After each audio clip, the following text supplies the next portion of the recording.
നേരത്തെ നമ്മൾ വാർത്തയ്ക്കിടെ സൂചിപ്പിച്ചു പ്രിന്റു മഹാദേവ രാഹുൽ ഗാന്ധിക്കെതിരെയുള്ള പരാമർശത്തിൽ ഒളിവിലായിരുന്നു. ഇപ്പോൾ അദ്ദേഹം കീഴടങ്ങിയിരിക്കുകയാണ്. തൃശൂർ പേരാമംഗലം പോലീസ് സ്റ്റേഷനിൽ BJP പ്രവർത്തകർക്കൊപ്പം എത്തിയാണ് കീഴടങ്ങിയത്. അർച്ചന വിനോദ് വിവരങ്ങൾ നൽകാനായി ചേരുകയാണ്. അർച്ചന, എന്തൊക്കെയാണ് വിവരങ്ങൾ? രാഹുൽ ഗാന്ധിക്കെതിരായ കൊലവിളി പരാമർശത്തിന് പിന്നാലെ ഈ BJP നേതാവ് പ്രിന്റു മഹാദേവ് ഒളിവിലായിരുന്നു. ഇപ്പോൾ പേരാമംഗലം, അതായത് തൃശൂർ പേരാമംഗലം പോലീസ് സ്റ്റേഷനിൽ പ്രവർത്തകർക്കൊപ്പം ഇയാൾ കീഴടങ്ങിയിരിക്കുകയാണ്. നേരത്തെ തന്നെ, അതായത് ഇന്നലെ തന്നെ പേരാമംഗലം പോലീസ് ഇയാൾക്കെതിരെ കേസെടുത്ത് അന്വേഷണം ഊർജിതമാക്കിയിരുന്നു. ശേഷം തൃശൂരിലെ ഈ വീട്ടിലടക്കം പരിശോധന നടത്തിയെങ്കിലും ഇയാളെ കണ്ടെത്താൻ കഴിഞ്ഞിരുന്നില്ല. ഇപ്പോഴാണ് പ്രവർത്തകർക്കൊപ്പം ഇയാൾ പോലീസ് സ്റ്റേഷനിൽ ഹാജരായത്.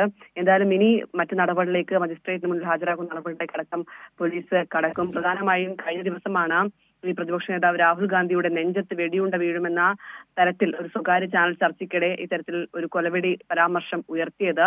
ഇതിന് പിന്നാലെയാണ് കലാപാഹ്വാനം അടക്കം ചൂണ്ടിക്കാണിച്ച് പല വകുപ്പുകൾ ചുമത്തി ഇയാൾക്കെതിരെ കേസെടുത്തത്. ഇതിന് പിന്നാലെ ഒളിവിൽ പോവുകയായിരുന്നു.